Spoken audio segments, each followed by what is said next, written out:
Orchestra, tickets at balletwest.org. Ricky Meese, the KSL Traffic Center. KSL weather. This is the last of our warm days this week. We'll see showers tomorrow with a high of 55, a chance of more rain for the weekend. And right now, we're at 66 degrees, partly cloudy skies.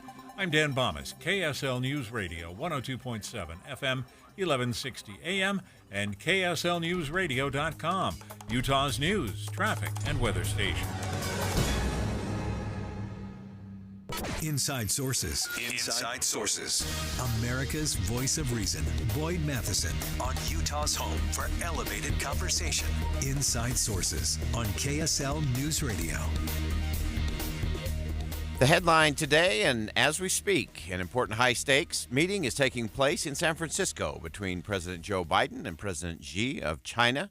We want to go beyond the headlines. The photo ops have been taken. The meeting is underway, and we want to get past the headline components and look underneath the hood a little bit in terms of what this meeting is, what it means, and most importantly, as it relates to the U.S. and China relationship, what comes next. Let's begin.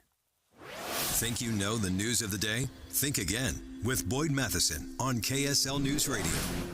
Well, as we look at the high-stakes meeting that is currently going on in San Francisco between the two world powers, it's interesting to me just how low the bar of expectations has been set by both sides. Both the United States and China have been trying to lower the expectations in terms of what this meeting is and is not, what will and will not be discussed.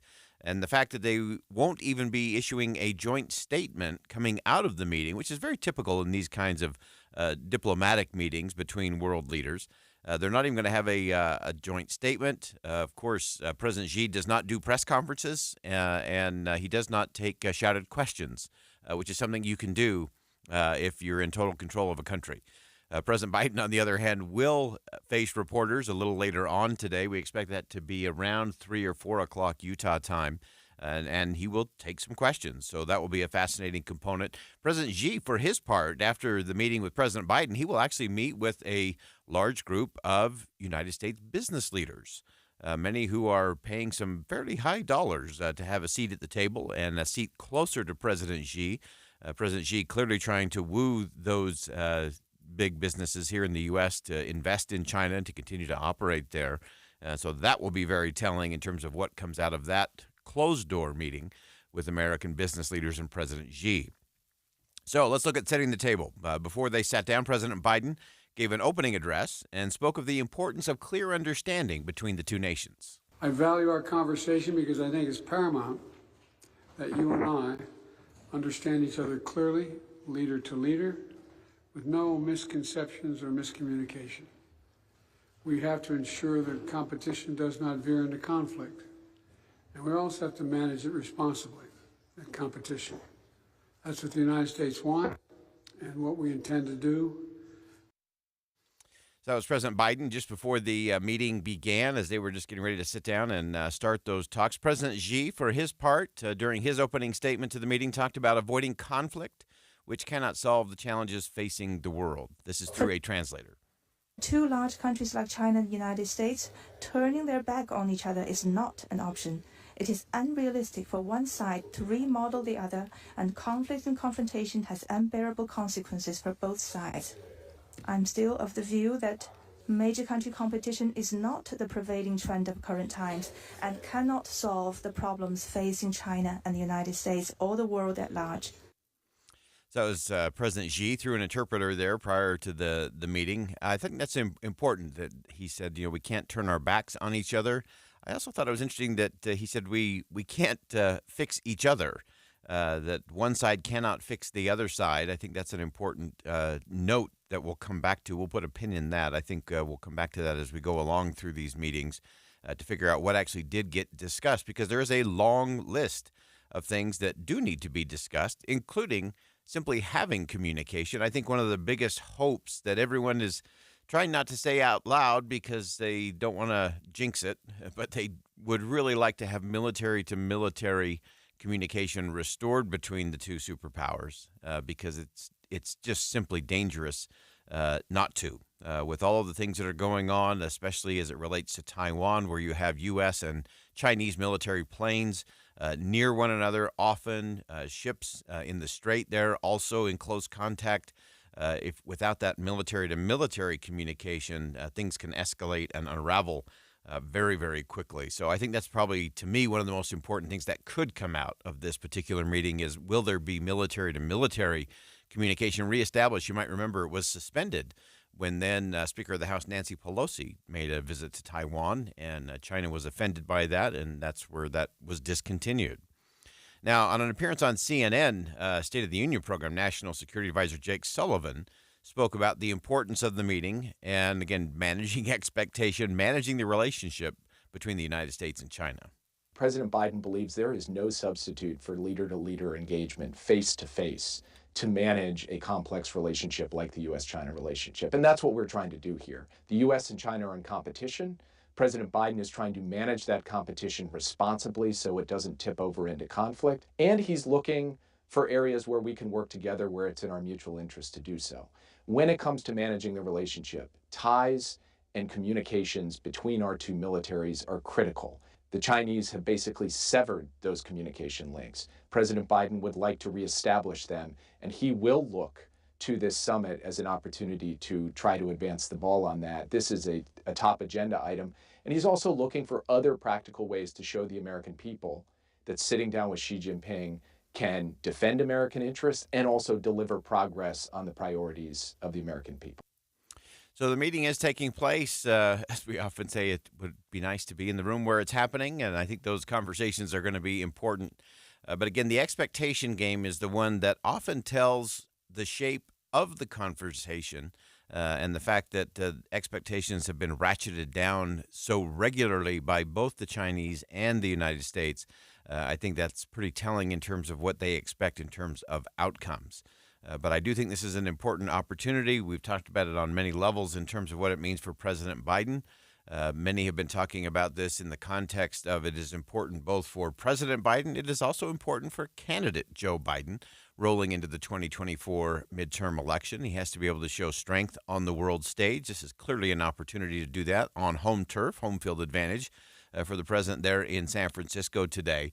And so we're going to continue to look at all of that, and we're going to stay with this conversation, and we're going to come back to it at the top of the 2 o'clock hour. To dig in a little bit deeper, we'll go back to a conversation I had with Phelim Kind from yesterday in terms of where these relationships with China really are on everything from military to human rights to the economics of it all, fentanyl, of course, and a host of other things that will probably be said behind closed doors, but I don't expect to hear a whole lot coming out from any kind of joint message. We know that won't happen today, that there will not be a joint statement coming out from President Biden and President Xi today.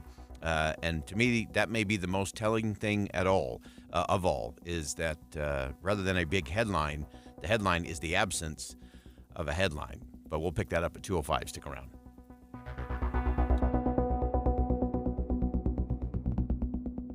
Think again on Inside Sources with Boyd Matheson. From graduating an East High Leopard. He owned Utah's first Edsel dealership, which turned out to be short-lived. To a world religious leader. He worked hand in hand with people of their faith in particularly charitable ways. Treated everybody with such dignity and respect, constantly introducing people to the church. He was quite visionary. Yeah. It's hard to imagine him not being here. We honor and remember the life of President M. Russell Ballard on this station, KSL News Radio. Bill Riley here with University of Utah head football coach Kyle Whittingham. Now tell me, Coach Whitt, what's your philosophy on a winning team? I believe the key to winning is a strong offensive line. When the linemen do their job, nothing gets through to the quarterback, so he can do his job. Well, what happens if the linemen don't do their job? Ouch. You know, Bill, I recently learned that kidneys work like linemen for your body. When your kidneys work, they block poisons and chemicals from your blood. Coach, I've heard that 1 in 9 Americans have some form of kidney disease. What can we do to fight back? Join me, Coach Kyle Whittingham, and be part of the winning team against kidney disease. Donate your used car or truck to the Kidney Foundation. Your car will be towed for free, and you'll get a receipt for a tax deduction. Tell them how to do that, Bill. Donate your car to the Kidney Foundation today and make your car a kidney car. Cars to save lives. Call 1-800-TOW-CARS. That's TOW CARS. Cars with a K. 1-800-TOW-CAR. Every year, the National Kidney Foundation helps individuals and families affected by kidney disease. Help them out by making your car a kidney car. Call 1-800-TOW-CARS. Take a second and think about how many different software systems you have in order to manage the people who work for you, and of course the people you want to work for you. There's the applicant tracking, the new hire onboarding, your paid time off, your payroll, time and attendance, your online employee benefits enrollment, ACA compliance, your COBRA compliance, and the list is not just daunting, but it seems every time you turn around, it's growing. It's time you quit losing sleep over that list and let someone else do it for you. Magellan HCM has the technology and local service team to pull all those systems and services into one place, simplifying the process for everyone and significantly reducing the errors that will always occur when you're managing all those tasks in different systems. There is a better way. Magellan HCM. Text HCM to 57500 and set up a demo of their highly awarded technology and see for yourself what a difference Magellan can make for you and your company. Text HCM to 57500. Do you have chirping smoke detectors? What's up, everybody? I'm Mike Wilson with Any Hour Services, and if you've ever experienced chirping smoke detectors, you already know how annoying it can be. A great first step to try and stop the chirping is to change the batteries. If the chirping continues, it's possible that your smoke detector has gone bad. As a matter of fact, a lot of people don't even realize that manufacturers recommend replacing the smoke detector altogether after 10 years. If you remove the smoke detector from the wall, on the back you should find a date of when it was made. Do a little math and you'll know how old it is. Now, Any Hour Services knows being a homeowner means you've got a list a mile long of things to do around the house, and check my electrical system probably isn't one of them. That's why we've put together this radio special for any homeowners listening. One of our licensed electricians will perform a comprehensive inspection of your electrical system that includes testing those smoke detectors and give you a full written report for only $29. But you have to mention this ad when you call. Call Any Hour Services to schedule it. 801-443-7300. 801-443-7300. Any Hour Services. Be advised, this is a once-in-a-lifetime opportunity to save 40 to 80% on a hot tub and swim spa this weekend only, Friday through Sunday, Mountain America Expo Center, Sandy. Be advised, this is a once-in-a-lifetime opportunity to save 40 to 80% on a hot tub and swim spa this weekend only, Friday through Sunday, Mountain America Expo Center, Sandy. 18-month interest-free financing. Our factories have demanded we sell 1,000 hot tubs and swim spas this weekend. Mountain America Expo Center, Sandy. Huge factory incentives, factory rebates this weekend only. Mountain America Expo Center, Sandy. We can remove your old hot tub. Free delivery of your new hot tub. Hot tub starting at $2,999. Mountain America Expo Center, Sandy. Free delivery of your new hot tub. Just relax and enjoy. Mountain America Expo Center, Sandy. Friday, noon to 8 p.m. Saturday, 10 a.m. to 8 p.m. Sunday, 10 a.m. to 6 p.m. Free admission, free parking, free delivery. Mountain America Expo Center, Sandy. Call 833-SPA-SALE or visit hottubandSwimSpaSale.com. Crossroads of the West Gun Show comes to the Golden Spike Arena at the Weber County Fairgrounds this weekend. Get great deals on guns, ammo, plus you can buy, sell, or trade at the show. With the 3 things you need to know this hour, I'm Dan Bomas. First, if enough schools ban certain books in their libraries, a bill in the next legislative session would expand the ban statewide. Second, Utah's outgoing House Speaker was known for his attention to the Great Salt Lake, so Brad Wilson will have his name on a state park's airboat in the future. And third, a bill that would avoid a government shutdown has passed the House. It's now in the Senate, where it's likely to pass as well. 66 degrees right now, partly cloudy skies, and back to Inside Sources on KSL News Radio. Get deeper insights on the news from Inside Sources. Welcome back to Inside Sources here on KSL News Radio. It's great to be with you today, as always. I am Boyd Matheson. The Biden administration has announced that it will renew a sanctions waiver. Oh, I'm sorry. I'm jumping ahead in the schedule here today. Sorry about that. As we've been looking at things happening down in San Francisco today with President Biden and President Xi, some interesting things have been happening in San Francisco, on the streets of San Francisco, actually. And San Francisco decided it was time to spruce things up a little bit as world leaders came to town. Their efforts included sweeping the homeless population off the streets. A lot of political commentators have complained that it took a communist dictator coming to town to fix the homelessness issue, something we're not unfamiliar with here in the state of Utah. The question is what's really gotten fixed and what is left to really be done? Christian Britschke, of course, is a reporter at Reason who covers property rights, housing policy, transportation policy and regulation. And we've asked Christian to really focus on kind of the policies going on there in San Francisco, contributing to homelessness, and now suddenly we've got to do the quick cleanup because the guests are coming. And Christian, welcome back to the show. Hey, thanks for having me on. So give us a little lay of the land there in San Francisco. Of course, you always clean things up when the guests are coming, and when it's a dictator from China, apparently you spruce things up even a little bit more. Sure, absolutely. So San Francisco, as you mentioned, is hosting this APEC conference, which will have President Xi Jinping as well as a bunch of other world leaders. And in the run-up to the conference, the city has stepped up its sweeping of tent encampments on sidewalks and streets in and around the downtown area, a couple priority areas where they've cleared, and they've pressure washed streets and installed flower boxes and various efforts to clean up and beautify a couple areas of the downtown where the conference is happening. And so as you look at that kind of cleanup, and I know cities, this is just such a real struggle, but I want to get to the policy component to this because there's clearly a homelessness policy, set of policies around that. Then you've also just have the housing policies. And so I know you've taken a close look at that in terms of San Francisco. Kind of walk us through how's the policy stuff impacting all of this? Yeah, sure. So, I guess I should finish by saying, as you mentioned in your introduction, people, they saw some of these pictures of, the downtown in San Francisco, vagrancy and tent encampments having been removed and said, oh, well, look, San Francisco could just solve its homelessness problems, all it needs to do is just do this everywhere, take action. It's already fixed its homelessness problems. But, of course, that's not actually what's happened. They cleared some tents from a small area of the city temporarily for this conference. But the idea that you could do that across the entire city and continue doing that, when you have an unsheltered homeless population that numbers in the thousands is unlikely and would be very costly and come with all sorts of potential downsides as far as rights violations and whatnot. Now, what are the policies that contribute to San Francisco having a huge homelessness population?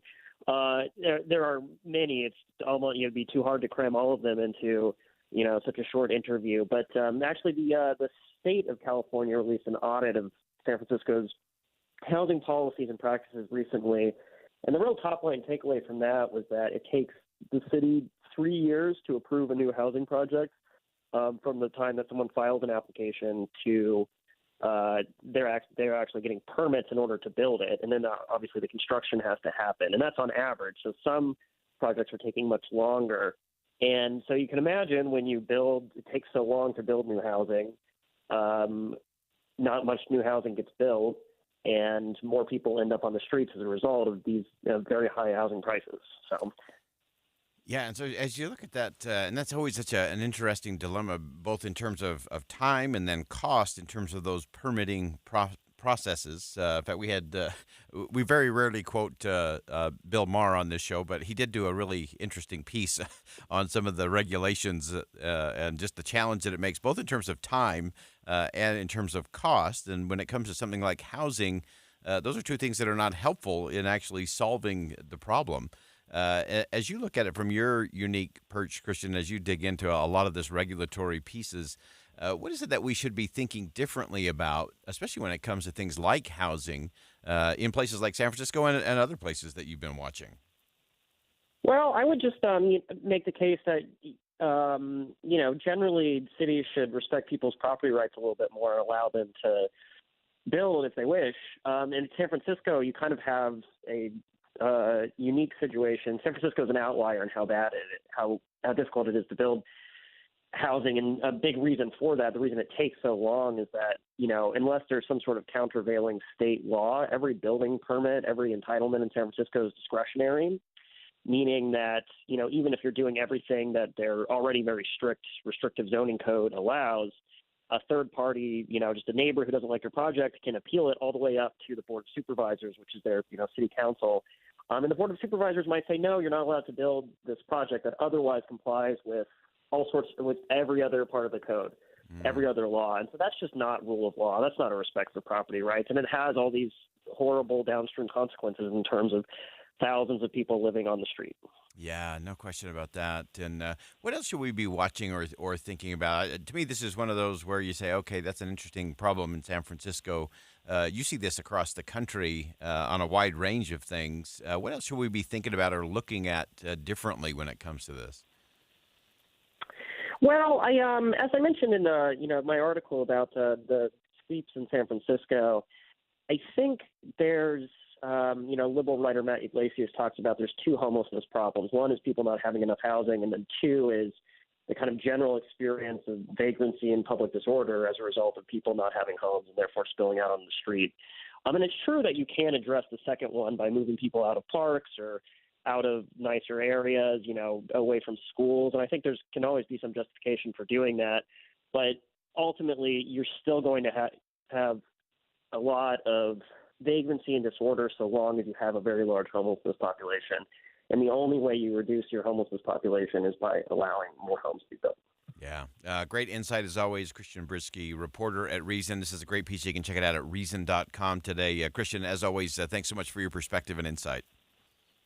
Thanks for having me on. Great stuff from Christian Brisky, as always. And it is often one of those things that is just a challenge. It's one of those crucial conversations, uncomfortable conversations that we often don't want to have in terms of what's going on our streets, especially in larger cities or larger metropolitan areas that we have to kind of sort all the way through. It was interesting in the context of San Francisco. They looked at the actual cost of clearing out some of those places, the actual dollars that had to really be funded by the taxpayers in order to clean things up, make the city look nice and presentable to those that were coming in for the meetings and the APEC meetings, and of course President Xi visiting with President Biden there in San Francisco today. So to me, it's such an interesting juxtaposition of world leaders meeting to talk about really big issues. And yet the things that really matter most is not going to be, who sat where at the table or what was said at a very high-level meeting. That's a lot of photo ops, posturing, and positioning, as opposed to what are we actually doing to deal with those that are unhoused and unsheltered? What are we doing in terms of creating a process where regulatory regimes and schemes don't inhibit just the building of affordable housing in all kinds of places? And so it's just a great reminder that even though world leaders are meeting in San Francisco and the world is watching that, the issues that we really need to deal with are those that are closest to us in our own neighborhoods, in our own homes, in our own cities. And that's where we actually have to get back to. All right, we'll go ahead and step aside for some bottom-of-the-hour news. When we come back, the U.S. is moving to waive a current sanction against Iran. Is this a smart move? Will it ease the tensions, or is it just going to fuel and make those things worse by giving Iran a little more money that they can use to fund terrorism? We'll break all of that down coming up next. Stick around.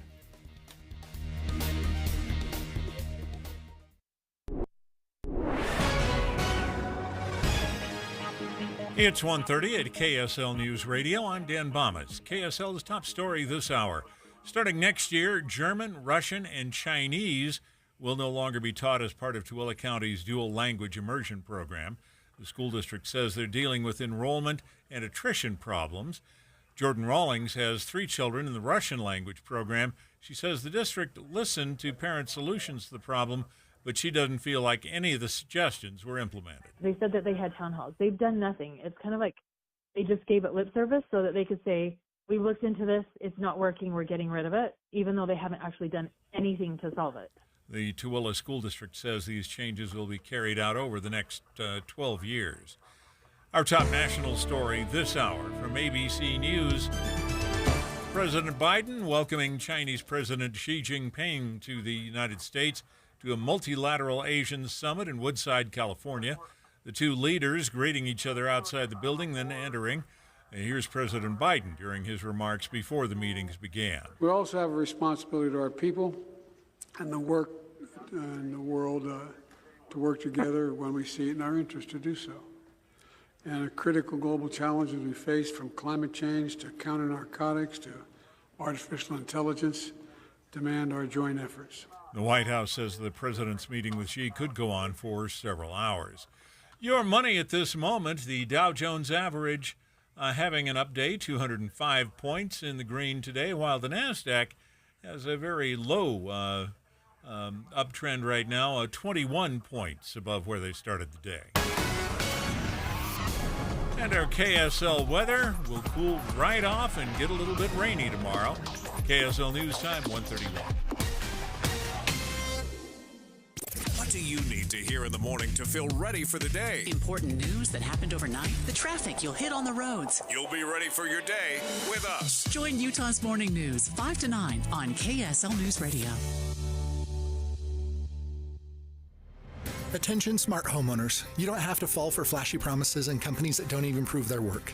At Your Service Pros uses third-party verification software called MeasureQuick to ensure your new HVAC system is installed correctly. This ultimate game changer in the HVAC industry lets you, the homeowner, have proof of how your system was installed. At Your Service Pros utilizes our Bluetooth tools to upload all of your system's information into MeasureQuick. We rely on data-driven insights to properly commission, optimize, and fine-tune your HVAC system for peak performance, improving your family's comfort, lowering your utility bills, and extending the life of your HVAC system.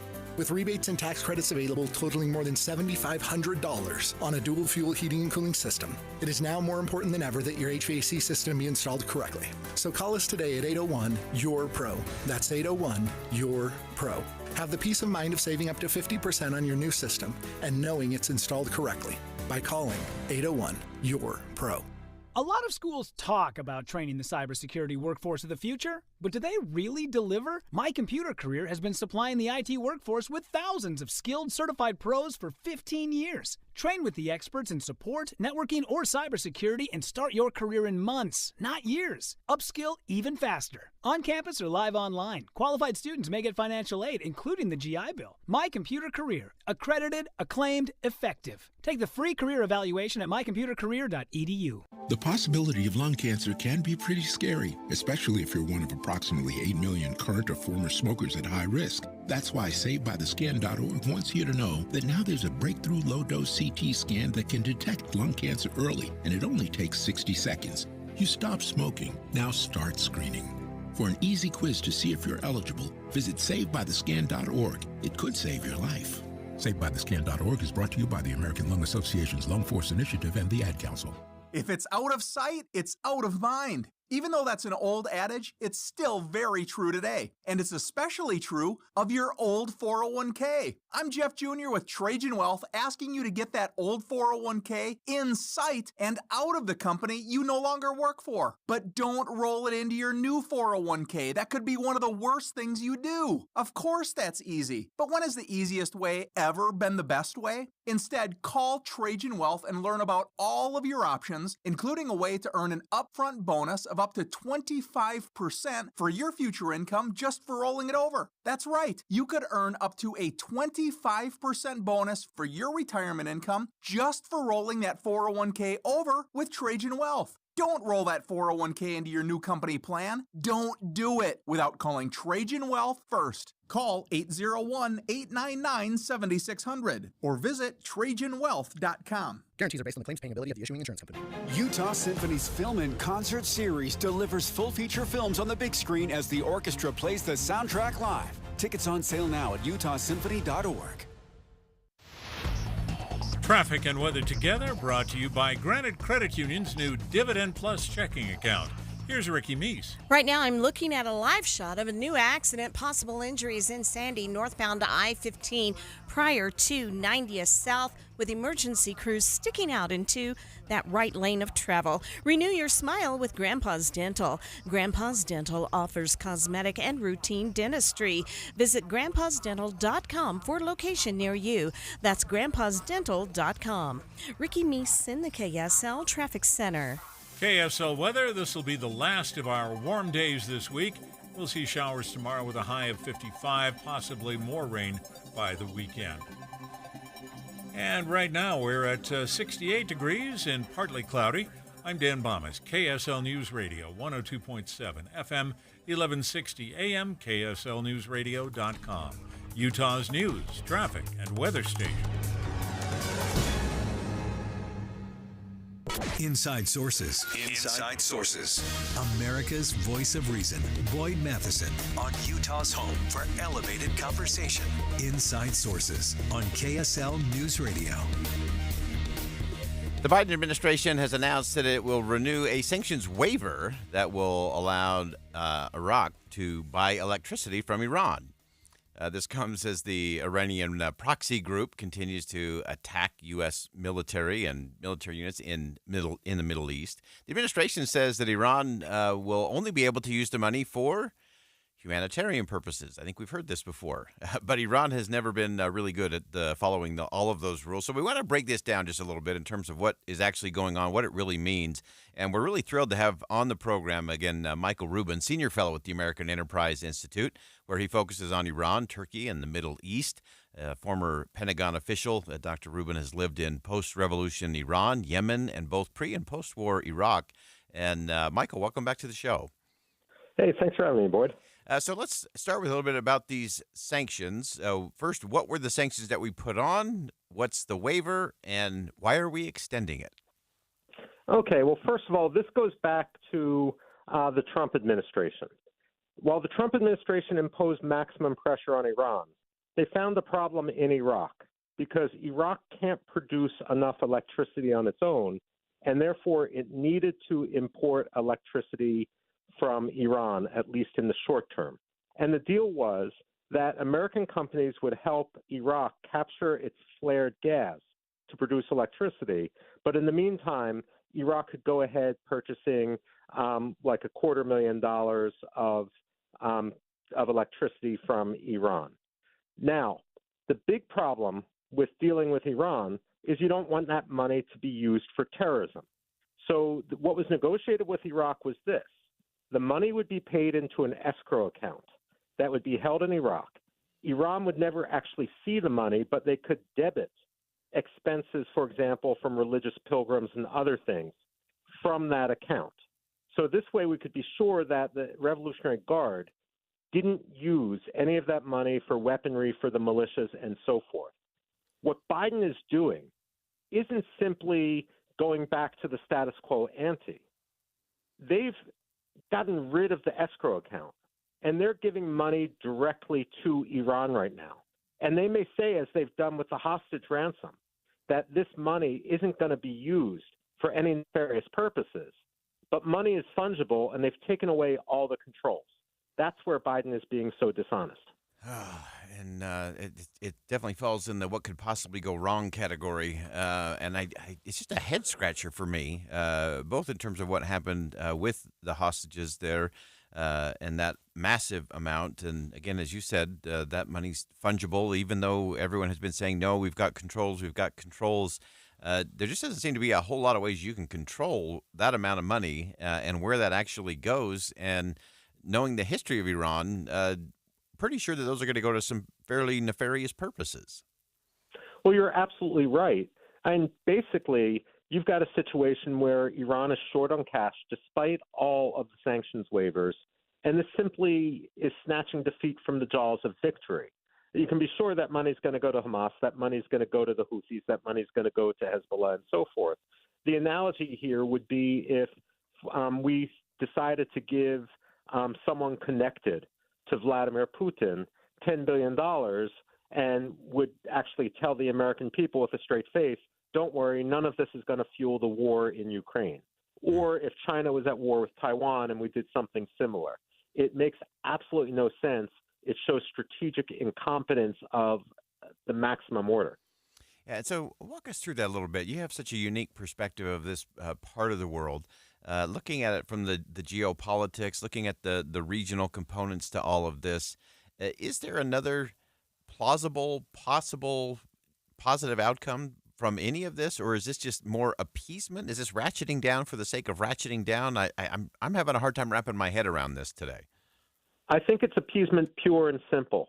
If you ask the White House, they may say when they let their guard down that they still hope that there can be diplomacy with Iran, and this keeps the promise of diplomacy alive. But that's sort of like Lucy and Charlie Brown with the football type diplomacy. I mean, you don't want to make the same mistakes twice, let alone the same mistake 12 or 15 times. But that's the territory we're now in, Boyd. And so as you look forward, and again, keeping our eye on everything happening in the region, what do you expect the outcome to this? Again, there's always that hope that there's a path to peace somewhere. But to me, these kinds of action by the administration, to me, sort of, I don't worry so much about the messages to our enemies because our enemies know we don't seem to be willing to stand up and speak out on a lot of these things. But I'm more worried about the messages this is sending to our allies around the world of are we really going to be there when it matters, or will we just continue to appease our enemies for the sake of appeasement? Well, I think that's the exact right question to ask, Boyd. I just came back from South Korea last week, and I mean, there was some serious discussion behind the scenes about whether South Korea needs its own nuclear deterrent because who can trust the United States anymore? Could you really trust the United States to have a serious deterrent because the North Koreans know that that we would never back up our rhetoric with action? This is the sort of dangerous situation in which we now find ourselves. And the fact of the matter is the White House here in Iraq has no excuse because there were controls before. And you don't have to like President Trump to acknowledge that those controls were put in place by technocrats, not by President Trump himself, and they worked. It solved the problem of Iraq with electricity. It helped have American firms get business in helping Iraq capture flare, and it kept money out of the hands of murderers. And somehow we decide to, instead of what Mikhail Gorbachev said, trust but verify, Ronald Reagan said, trust but verify, we're all about the trust and nothing about the verify. Yeah, you got to have both components to that. And your statement about some of our other allies around the world, like South Korea, to me that is a chilling statement in terms of where we are with so many things. If you just take the Middle East, Ukraine and Russia, China and Taiwan, and if we have people that are our allies around the world wondering where we're going to be, to me that is a far bigger question and worried enough about what's going into Iran, but to me that's an order of magnitude worry in terms of where we go next. Well, I think you're absolutely right. And what we really see around the world right now are challenges to the liberal order. What the White House hasn't fully understood is that when people are challenging everything which has kept the world in prosperity and relative peace since 1945 is being unwound, the last thing you want to do is not show direction in defending it. But we are where we are, and there just seems to be such strategic confusion and a sense of what's at stake. You know, someone in the Biden administration leaked to the New York Times that that as Iran ratcheted up attacks against Americans across the Middle East, we weren't striking at Iran directly or at Iranians directly because we didn't want to escalate things. Why would you tell the Iranians that? That simply says that they can get away with murder. What you basically have are, excuse my language because I was once one, a bunch of Ivy League eggheads who have no sense of the real world, basing their policies on theory rather than reality.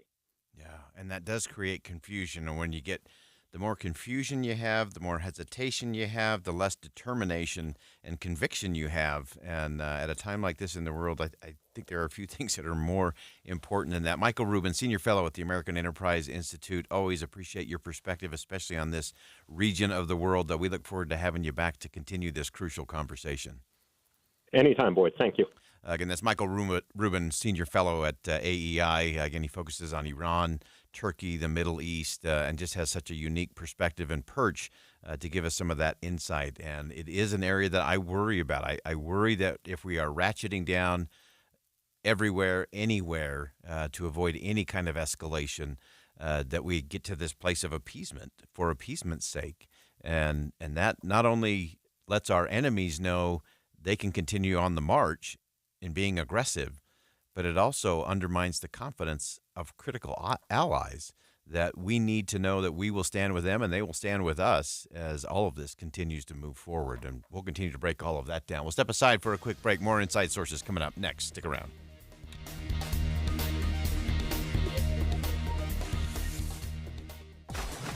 Be advised, this is a once-in-a-lifetime opportunity to save 40 to 80% on a hot tub and swim spa this weekend only, Friday through Sunday, Mountain America Expo Center, Sandy.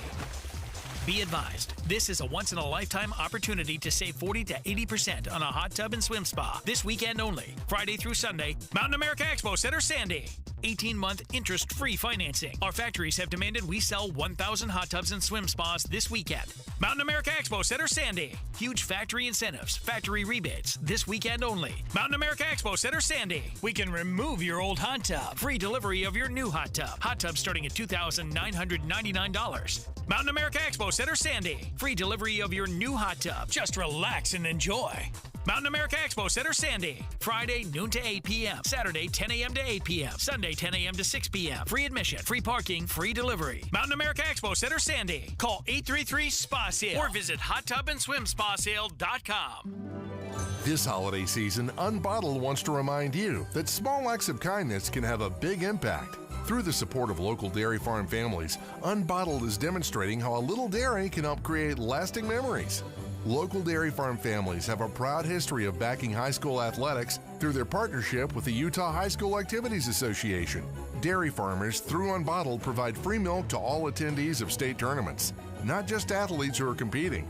Plus, Unbottled is capping the year by participating in several events to benefit local nonprofits, along with bringing joy to first responders and other worthy groups in the community. Dairy foods provide protein to rebuild, hydration to refuel, and electrolytes to help your body recover after exercise. Learn more about how Unbottled is supporting youth, fueling athletes, and bringing a little joy to everyday heroes at Unbottled.com. Unbottled is a Dairy West brand and proudly serves local dairy farm families. Marie Osmond, an orchestral Christmas. Saturday, December 2nd at Eccles Theater. Merry Christmas. With special guest David Osmond. Live at the Eccles presents Marie Osmond. Let this be our prayer. An orchestral Christmas, live in concert. Tickets on sale now at liveeccles.com. Experience the timeless Christmas classic that has captivated audiences nationwide. From master songwriter and storyteller Michael McLean, The Forgotten Carols is back. With an unforgettable story and songs that are a Christmas tradition for families everywhere. See the spectacular stage musical in Orem, Salt Lake, Ogden, Vernal, Tooele, and Heber. Tickets at ForgottenCarols.com. Get in zone, AutoZone. Welcome to AutoZone. What are you working on today? My check engine light's on? That could hurt your gas mileage. The AutoZone free Fix Finder service can help find the fix for free. Get in zone. This whole report for free? That's right, printed and on your phone for free. Get in zone. But what if the fix is too tough? We'll recommend a local shop. Fix Finder, only at AutoZone. Get in zone, AutoZone. Restrictions apply. Shields is grateful for our customers, communities, and fellow associates. We give thanks for all the little things in our lives, the things we can often overlook. Thanksgiving reminds us to take the time to open our hearts, to pause, to reflect, and to pray. With grateful hearts, we praise God for family and friends, for health and freedom, and for the rich blessings we enjoy every day as Americans. Amen. Have a blessed Thanksgiving from all of us at Shields. Getting help with electrical repairs is easier than you think. All you have to do is call Any Hour Services or schedule an appointment at anyhourservices.com. No one helps more homeowners than Any Hour Services. Intermountain Medical Center in Murray, LDS Hospital in Salt Lake City, and Utah Valley Hospital in Provo are ranked among the 2023 list for best cancer hospitals in the nation by Newsweek magazine, with a high level of comprehensive personalized care and treatment they provide. Intermountain Cancer Center locations provide an integrated, personalized approach to cancer treatment care, close to home for patients throughout the Intermountain West, as well as telehealth services. Brought to you by Intermountain Health and KSL News Radio. Join KSL Mitch Harper this Friday for Macy's BYU Tailgate Party in Orem. Stop by Macy's at 880 North State Street in Orem for your chance to win tickets to watch BYU versus Oklahoma Sooners, plus Macy's gift cards and more. With the three things you need to know this hour, I'm Dan Bomas. First, the Tooele School District talking about shutting down several language immersion programs. Second, Great Salt Lake Commissioner Brian Steed says almost $1 billion has been spent on water conservation this year, but more still needs to be done. And third, President Biden meeting with China's president this afternoon in California, opening up communication between military leaders, a top item on the agenda. Right now, 68 degrees, partly cloudy in Salt Lake City, and back to Inside Sources on KSL News Radio. Hear elevated conversation on crucial issues. Boyd Matheson on Inside Sources. It's very easy for Americans today to become quickly convinced that active citizenship is something that just doesn't make too much of a difference. Many believe that between elections, there really isn't anything to do to engage in our communities and advocate for a better world. Many simply struggle to find the time or the focus or a reason to engage in a lot of these things. Well, today we're going to re-examine and rethink about all of that. So what does active citizenship actually mean? What does advocacy really mean? And how can we actually do something that makes a difference? And someone we always look to help us make a difference, Jay Evenson, of course, is the opinion editor at the Deseret News and had a great piece entitled appropriately, "You Want to Change the World? There is a Formula." And Jay, welcome back to the show. Well, thanks for having me, Boyd. It's good to be here. So let's dive into this. You did a really nice piece looking at what one person found as a pretty amazing formula for making a pretty extraordinary difference. Yes, his name is Sam Daly Harris, and he founded a group called Results, and they've lived up to their name. He decided early in life there was a tragedy, and one of his friends had died when he was 17, and he said he came face to face with the question of, what's my purpose here? What am I here to do? And that gnawed at him for years. And like so many Americans, he thought, well, there are a lot of problems in the world, but let's face it, we can't solve those problems. And he found out that you really can. And to be a successful advocate, you have to understand what the solution is for the problem, and then how to reach that solution. He found that so many nonprofit groups don't treat their members as adults. They have them sign petitions, they have them give money, but they don't do much else. Results is remarkable because he teaches and coaches the volunteers that he has how to become experts in the subject that they're dealing with, how to interact with their members of Congress. And what he's found very effective is how to interact with opinion editors at your local newspaper. And that's really how I became involved and got to know Sam Daly Harris. And it truly is remarkable. I talk about in here how they've played a key role in what I think is a really underreported story, the drop in preventable child deaths worldwide. And this is to things like malnutrition, diarrhea, and diseases for which there are effective vaccines. They have dropped this from 40,000 deaths per day in the early 1980s to now around 13,800, which he calculates saved the lives of about 10 million people per year, which is truly amazing. Yeah, I mean, you look at that. That's called doing something that makes a difference, right there. But it wasn't him traveling around the world. It wasn't being a gazillionaire and being able to donate large amounts of cash to causes. It was much more of a step-by-step process, including, as you said, engaging with those crazy people known as opinion editors. Yes, and it was a kind of relentlessness, but they're very polite people. If a congressman says I really can't support your cause, the answer is, well, what would change your mind? You know, how could we get you to support? And I've experienced this myself with their volunteers. They are relentless, but they're kind about it, and they know how to develop relationships. They gave me an award. I have to be upfront about that. About 12 years ago. And invited me back to Washington, D.C. And while I was there for their conference, they said, hey, would you like to come with us on a lobbying trip? And I thought, well, you know, I can't lobby. And, no, just come with us and kind of be in the background.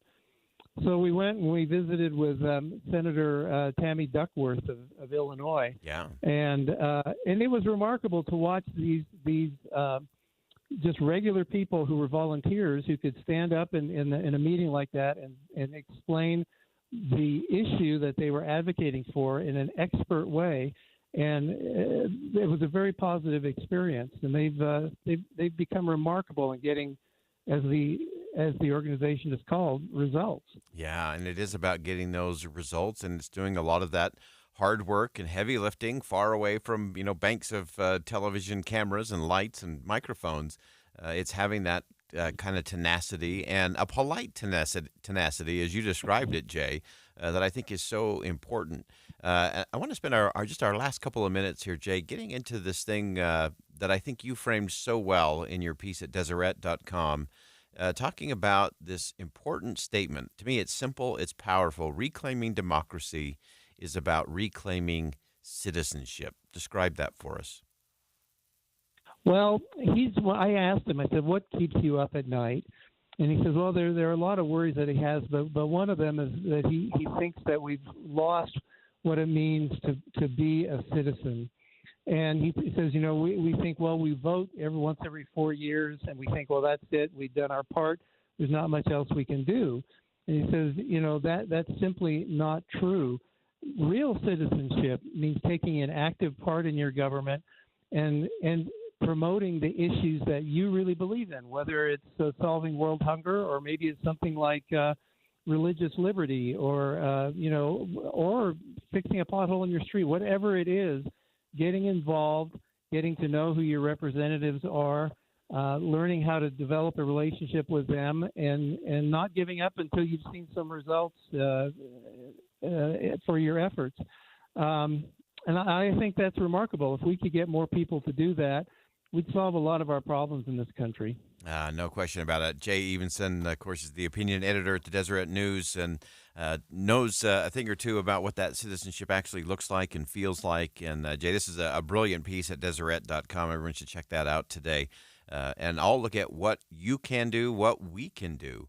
It's far bigger than you think. And as Sam Daly Harris demonstrated, the results, the real results, can change not just your pothole on your street.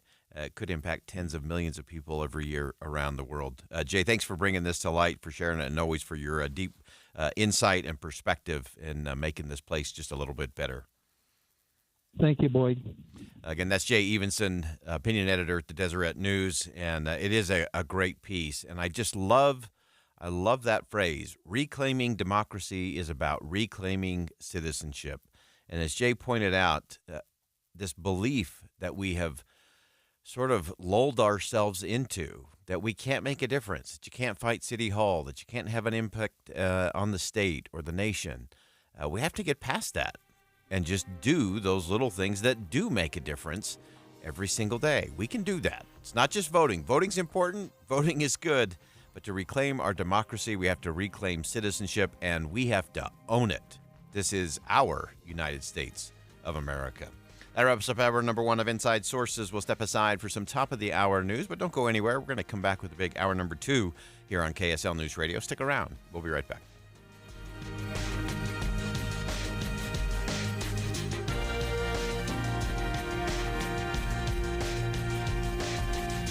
KSL FM Midvale. KSL Salt Lake City. Listen at home on any smart speaker. And in your car at 102.7 FM. This is KSL News Radio.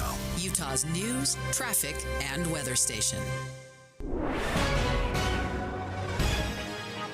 It's 2 o'clock at KSL News Radio. I'm Dan Bonas. KSL's top story this hour.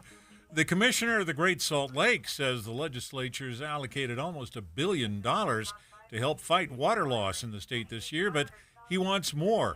He says much of the money's been thrown at reducing water usage in agriculture, but there's more to do. Agricultural optimization has been shown to save water. What we have not done is close the remainder of that loop, is how you deliver that saved water back to the lake. Brian Steed told the legislative committee the program to follow the water is still being developed, and local governments and industry should be involved. Our top national story this hour from ABC News. President Biden and other Asia-Pacific leaders gathering in San Francisco for the APEC summit. The president will meet one-on-one with China's leader, Xi Jinping, for the first time in a year. The two expected to talk about reopening lines of communication with the military. Here's ABC News Chief White House correspondent Mary Bruce. We are told that the two leaders are now expected to meet for over 4 hours, and they are going to discuss a wide range of issues, including managing growing economic competition, tensions in Taiwan, China's military aggression, also, of course, the wars in Ukraine and the Middle East. Hundreds of demonstrators have been out in the streets outside the meeting demanding an end to policies that support climate change and an end to human rights violations. Your money at this moment, the Dow Jones average up on the day, 163 points. The NASDAQ, though, just a little bit up, about 9.5 points right now. And our KSL weather, it's going to cool off, and we'll see a little rain as well. That's next. KSL News Time, 2:01. We have enough people running around Broadcast House at 4 in the morning to field a football team. Producers, reporters, the traffic team, and us. This is Tim and Amanda. Join us each morning from 5 to 9 on KSL News Radio. At Intermountain Primary Children's Hospital, we made a bold promise to build the nation's model health system for children. Join us in realizing our vision for the future of pediatric care. So together, we can expand primary children's impact and ensure every child has access to the right care at the right place at the right time. For a century, Primary Children's has kept the child first and always. Help us continue to do so for the next 100 years. To get involved, visit primarypromise.org. Hello, this is former Utah Governor Gary Herbert. Salt Lake City is fortunate to have a mayor who cares more about results than partisan politics. And that's why I've endorsed Mayor Erin Mendenhall for re-election. We don't always agree on policy, but she's always willing to listen and to collaborate. Erin is crisis-tested and has proven to be a strong leader for Salt Lake City. I hope you'll vote Erin Mendenhall for mayor and return your ballot today. Learn more at erinmendenhall.com. Paid for by Erin Mendenhall for Salt Lake City. Introducing Yes Heating, Air Conditioning, Plumbing, and Electric. We're bringing all of Utah's favorite HVAC, plumbing, and electrical brands under one roof. Purchase select HVAC systems from the pros at Yes today and receive a free furnace and Google Nest thermostat. Keep your family comfortable all year long with a new energy-efficient heating and cooling system from Yes. Request your free consultation or second opinion today. Proudly serving Utah for more than 45 years. Call now or visit theyesmancan.com for details, terms, and conditions. Get early access to Macy's Black Friday specials and save big on gifts for everyone on your list right now while supplies last. Like winter-ready women's sweaters, $12.99 to $19.99. Fine jewelry, 60 to 75% off. And cozy up to comfy throws, just $9.99 to $39.99. Plus, get your online order even faster with store pickup, now at Macy's. Savings off sale and clearance prices, exclusions apply. Enjoy Utah's beautiful snow and family fun with winter tubing at Soldier Hollow and Midway. Experience longer tubing lanes, shorter lines, and more fun. Book your session now at UtahOlympicLegacy.org. Traffic and weather together brought to you by Granite Credit Union's new Dividend Plus checking account. Here's Ricky Meese. Crews are still on the scene of this crash in Sandy, northbound I-15. It's after 106 south by the mall, but prior to 90th south, and that right lane is still blocked to traffic. Witness the magic of the Nutcracker, opening December 8th with the timeless music of Tchaikovsky, performed live by the Ballet West Orchestra. Tickets at balletwest.org. Ricky Meese in the KSL Traffic Center. KSL weather should be cooling right off. The last of our warm days is today. We'll see showers tomorrow with a high of 55, and then we could see more rain for the weekend. And right now, we're at 66 degrees. It's partly cloudy.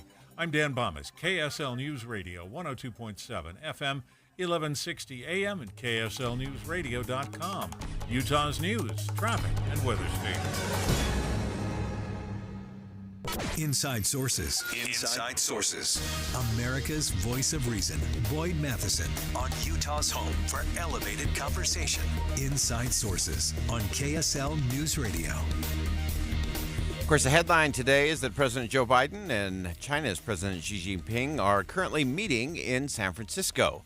The meeting comes after a year of President Xi pretty much ghosting the Biden administration. But we want to get to what has been happening of late, and more importantly, what comes next, how world events are starting to shape what this meeting is and what it might be. So let's begin.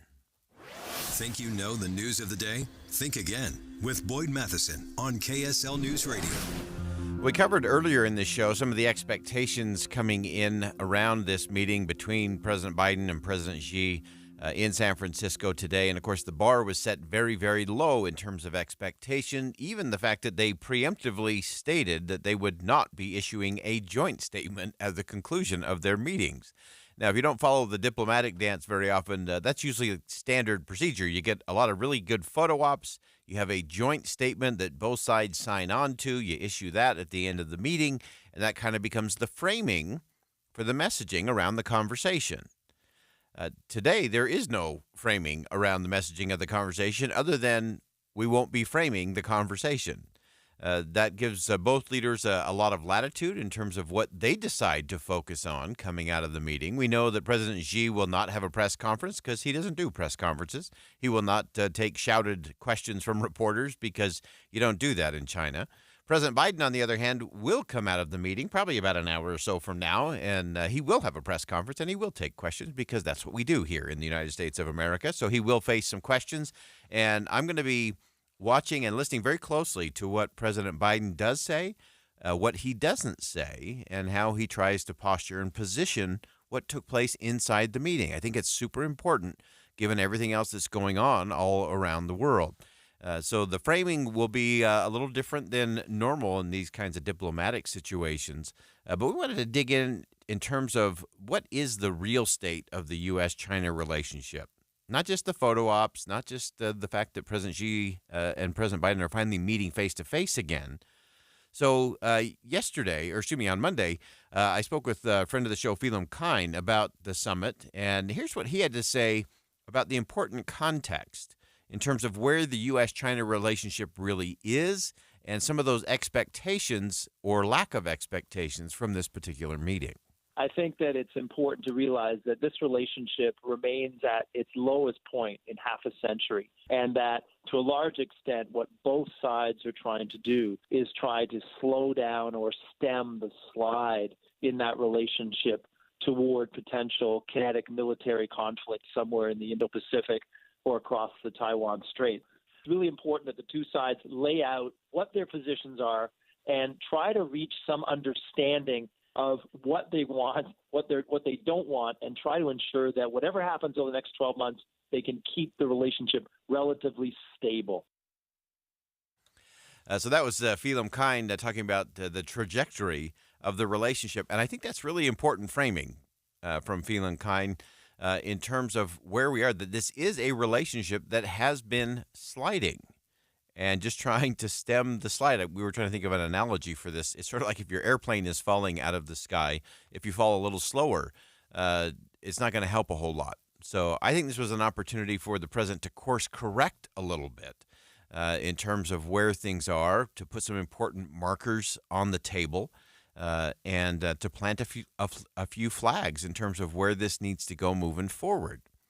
Now, also really interesting in terms of President Xi and what he's looking for coming out of this meeting. I think he has been less concerned about the interaction with President Biden and much more interested in the U.S. business community, which is where President Xi will go immediately following his meeting with President Biden. He will have a dinner with U.S. business leaders. Here's what Phelim Kine had to say in terms of what that might look like, what those goals are coming out of the event. On the Chinese side, for Xi Jinping, the highest priority is connecting with foreign businesses, particularly the U.S. corporate community. He's dealing with a sputtering economy, and he needs U.S. help in order to stabilize it. For Joe Biden, on his short list is he finally wants to kind of push, prod, pull Xi Jinping into agreeing to do something about that flow of precursor chemicals that come from China, go to Mexico, get processed by the cartels into fentanyl, and kill tens of thousands of Americans every year. And finally, we talked about the foreign policy aspects of the meeting and how the U.S. wants China to exert its influence on Iran to prevent hostilities between Israel and Hamas from spreading through the region. The other piece to this, of course, is the Israel-Hamas war. Iran's proxies, Hezbollah, in Lebanon, which support Hamas. I mean, China has influence with Iran. Iran has influence on Hezbollah. So Biden is going to be looking for reassurance from Xi that China is using its leverage on Iran to ensure that the Middle East, that what's happening in the Middle East right now, Israel and Hamas, doesn't spill over, doesn't become a wider conflict. So, I mean, it's a big and ambitious agenda, and it's a lot to cram into 4 or 5 hours on a Wednesday afternoon. Well, that Wednesday afternoon is rolling on. White House National Security spokesperson John Kirby told reporters that Biden and Xi would also talk about Israel and Hamas, the conflict in Gaza, as well as the U.S. efforts to support Ukraine in its fight against Vladimir Putin and the Russian military. Economic issues, of course, are high on the agenda for both countries, really crucial there. President Biden said that he does not want to decouple from China, making that distinction, but he does want to change the economic relationship for the better. And this is one that's really interesting. President Xi, of course, is really trying to entice foreign investment during the APEC meetings there in San Francisco and to really deal with something that I don't think he expected to find himself in, and that is that his country is struggling economically. And so part of this meeting that President Xi is going to have this evening with U.S. business executives is really the diplomacy front and really trying to paint a rosy picture for those U.S. businesses to do more business and to continue to invest in things inside of China. So I think that's going to be an interesting thing. It was also a very fascinating backdrop that they actually moved this meeting up. Most people didn't report this out, but I thought it was fascinating. Initially, this meeting was going to take place on Saturday, but then there was fear that Congress wouldn't get the job done in terms of funding the government, and there was worry that some of those who would get there to San Francisco wouldn't be able to get back to D.C., or that some of the staff wouldn't be able to be there if there was a government shutdown. Now, the good news is I think we're avoiding that. The House did its work yesterday, very important, and everything I'm hearing out of D.C. is that the Senate will actually move very rapidly, especially for the Senate, to get a vote on that and fund the government probably late tonight. We'll keep our eye on that one as well. So as it relates to San Francisco, President Biden, President Xi, they are in the midst of their talks and conversations. We will see what actually comes out of it, but we won't see what comes out of it together. Each side will present its own interpretation of the meeting. Each side will frame its own talking points in terms of what did and what did not happen, what was and was not said. And the interesting question for me that we have to follow, because the most important thing to remember is it isn't the photo op, and it isn't even the meeting. You've heard me talk about it before. It's the punch through that matters. So the thing to watch is not the headline of today. The question is, beyond the headline, what's the conversation tomorrow? What's the diplomatic conversation a week from now? What are the policy decisions that are driven a month from now?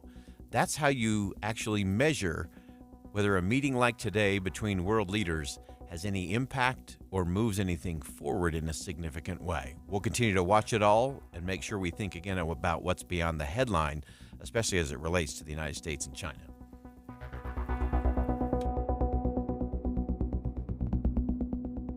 Think again on Inside Sources with Boyd Matheson. KSL is more than a news station. It's a meeting place. What an extraordinary and forgiving nature. I love stories like that. It's where neighbors and coworkers engage with the community, where anyone can get the very latest news from Midvale to the Middle East. Police have located the vehicle. Mitt Romney says he's not considering another run for president. They've opened up that right lane of travel. This week, join the anchors and hosts Utah has relied on for generations. We have you covered at KSL News Radio. It's that time of year for Harvest of Hope with our friends at Macy's. You know, 1 in 10 Utah children struggle with hunger. It's time to change that, and you can be part of the solution. Real results. You can do that by going to any Macy's, and you can do it right at the register. You can make a donation there at the register. You can even purchase a prepackaged bag of food that includes all the items that the Utah Food Bank actually need. And as always, you can go to Macy's.com and actually make a donation anytime right online. All the donations from Macy's Harvest of Hope will be donated directly to Utah Food Bank to serve the children in our communities. This is your chance to make a difference today. Donate online, Macy's.com, any Macy's store. Again, you can do it right at the register. You can buy a pre-packaged package of food, or you can do it online at Macy's.com. Macy's Harvest of Hope, be part of the solution when it comes to hunger for our children here in the state of Utah. I have diabetes. I'm at risk for pneumococcal pneumonia. I have asthma. I'm at risk too. If you're 19 or older with chronic conditions like asthma, diabetes, COPD, or heart disease, or are 65 or older, you are at increased risk for pneumococcal pneumonia. Ask your doctor or pharmacist about Prevnar 20, pneumococcal 20-valent conjugate vaccine, a vaccine that can help protect you against pneumococcal pneumonia in just one dose. Even if you've already been vaccinated with other pneumonia vaccines, Prevnar 20 may help provide added protection. Prevnar 20 is approved for adults to help prevent infections from 20 strains of the bacteria that cause pneumococcal pneumonia. Continued approval may depend on a supportive study. Don't get Prevnar 20 if you've had a severe allergic reaction to the vaccine or its ingredients. Adults with weakened immune systems may have a lower response to the vaccine. Side effects include pain and swelling at the injection site, fatigue, headache, muscle, and joint pain. For full prescribing information, please call 1-855-213-2138 or visit Prevnar20.com. Hi, this is Cameron Rising. Growing up, summer break was the best, but I've learned that a lot of kids don't feel the same. That's because summer means their school breakfast and lunch won't be available. What's awesome is the food bank helps. Join me and Les Olson IT by giving food, time, or money. Take your donations to any Les Olson IT branch or the food bank, and find more info at lesolson.com/food. Let's support our community together.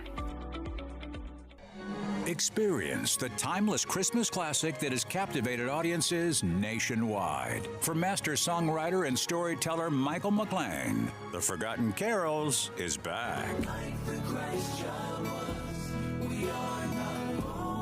With an unforgettable story and songs that are a Christmas tradition for families everywhere. See the spectacular stage musical in Orem, Salt Lake, Ogden, Vernal, Tooele, and Heber. Tickets at ForgottenCarols.com. Guys, your promise is your word, right? You stick by it, you live by it. So does Revive Men's Health with our Revive Promise for low T and ED. The Revive Promise means your tests and lab work are free when you begin treatment, and our low T and ED treatments are money back guaranteed. Yes, that's right. We stand behind our treatments and our results. That's our promise to you. Revive Men's Health has successfully helped thousands of men with low T, ED, and sexual health issues since 2011. If you're experiencing symptoms like chronic low energy, less drive, sleep issues, weight gain, poor performance, bad moods, or ED, you need Revive. Don't settle. Get affordable, guaranteed custom low T and ED solutions with lasting results from Salt Lake City's favorite men's clinic. And remember, there are no extra bills when you begin treatment. All labs and tests are free, and your low T and ED treatments are money back guaranteed. Call Revive Men's Health Salt Lake City today to schedule your appointment. Call 801-263-7777. That's 801-263-7777. Or visit ReviveMen'sHealth.com. Any Hour Services can help you make sure your furnace keeps you warm this winter. Whether you need a tune-up, a repair, or a second opinion about replacing it, call Any Hour Services or visit AnyHourServices.com.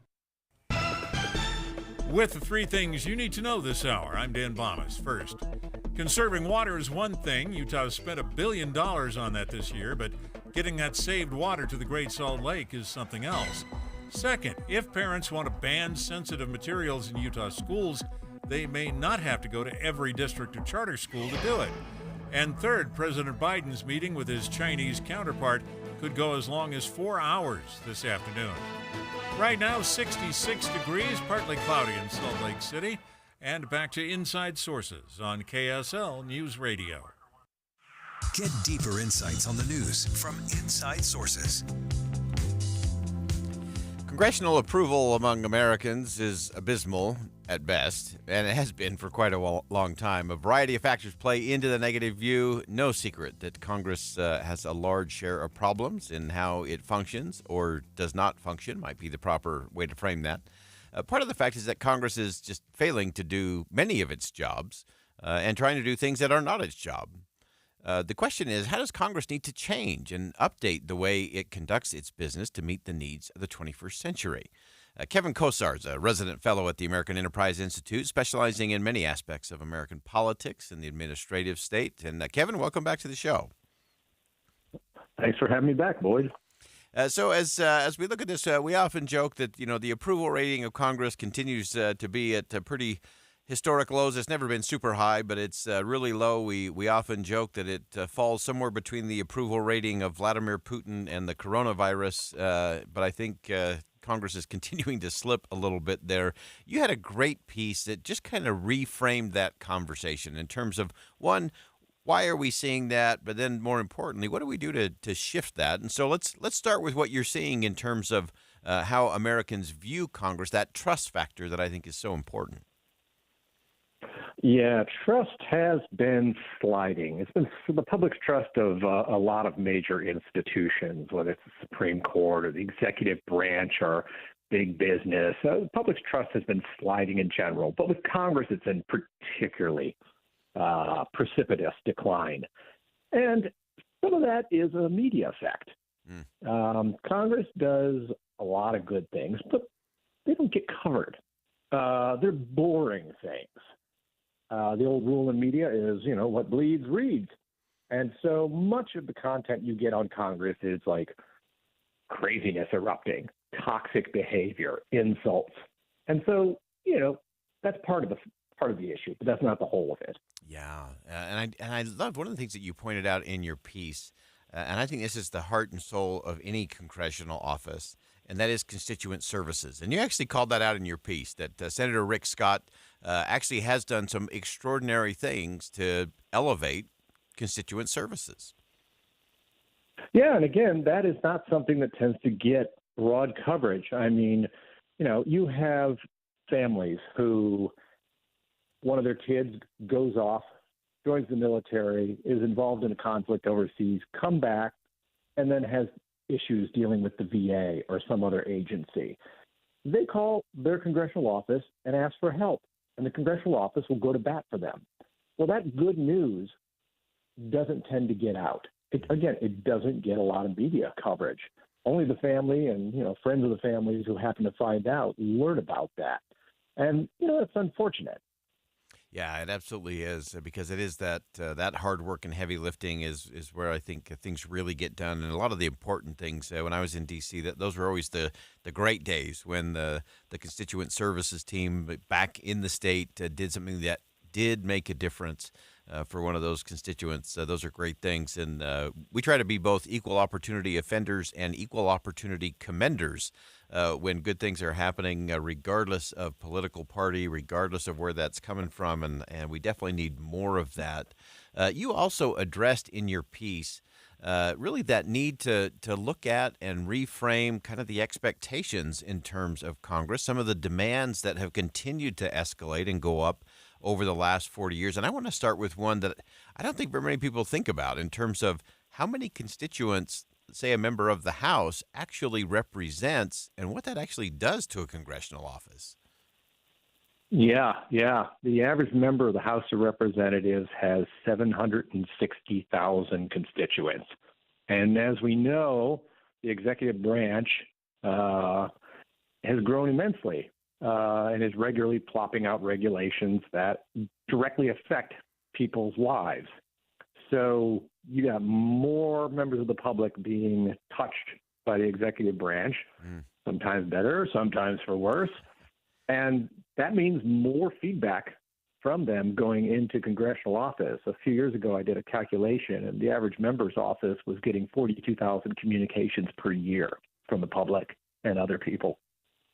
Wow. That is an extraordinary number to even just think of how you process any of those, let alone get to the ones that are really critical things that you should be doing, could be doing to make a difference there. You also mentioned the fact that just as federal spending continues to escalate, the ability of Congress to oversee it, that actually gets even harder. Yeah. Spending today is multiple times larger than it was 40 years ago, yet we have the same number of members of Congress as we did 40 years ago, and we actually have fewer staff than we did 40 years ago, including fewer staff who work on the committees. And committees are the places that are supposed to be, that's where oversight is supposed to happen. That's where policy making is supposed to happen. So you got more federal dollars flowing around and you have fewer eyeballs to follow it. That's a formula for mismanagement and waste. Yeah, and that's that waste, fraud, and abuse continues to mount. And you also talked for a little bit about kind of the committee process itself, and maybe trying to rethink how we look at those congressional hearings as opposed to the way they've always been done, which is just kind of team red, team blue approach to it all. Yeah, Congress does not have like a direct competitor. And so for all those folks out in your audience who, work out in the private sector or own their own businesses, they understand what it's like. You got to up your game, if not every day, at least every year. Otherwise, you're going to be put out of business. Congress doesn't have that direct competition, and it's just not up in its game.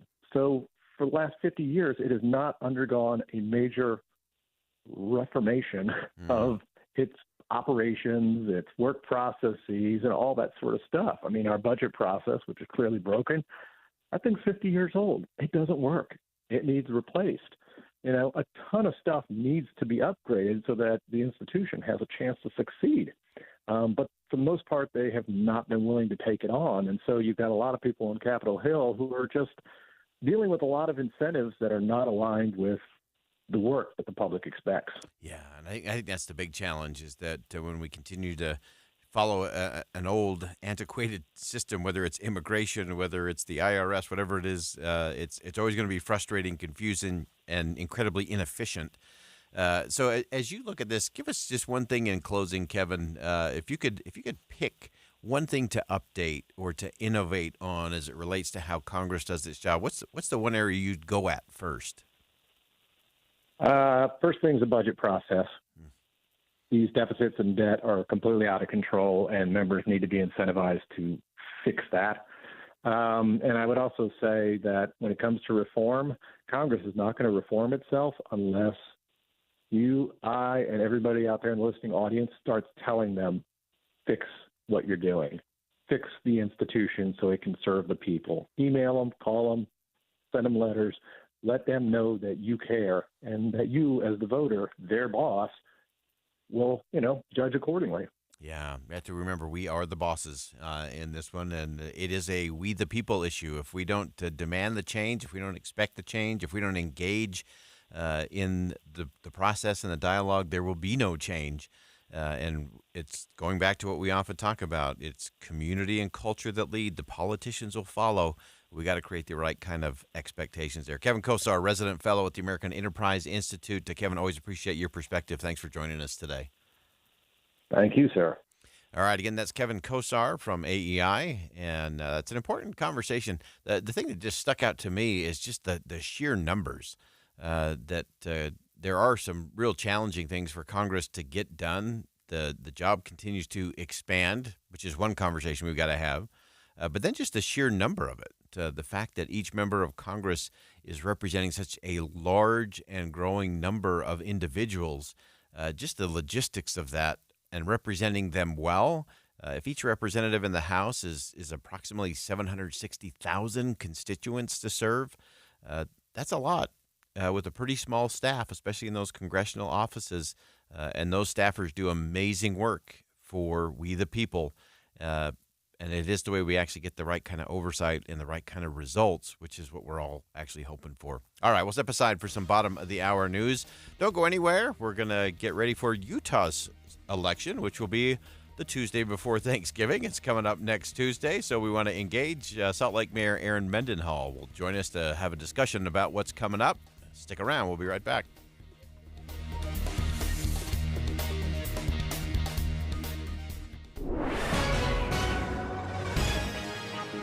It's 2:30 at KSL News Radio. I'm Dan Bomas. KSL's top local story this hour.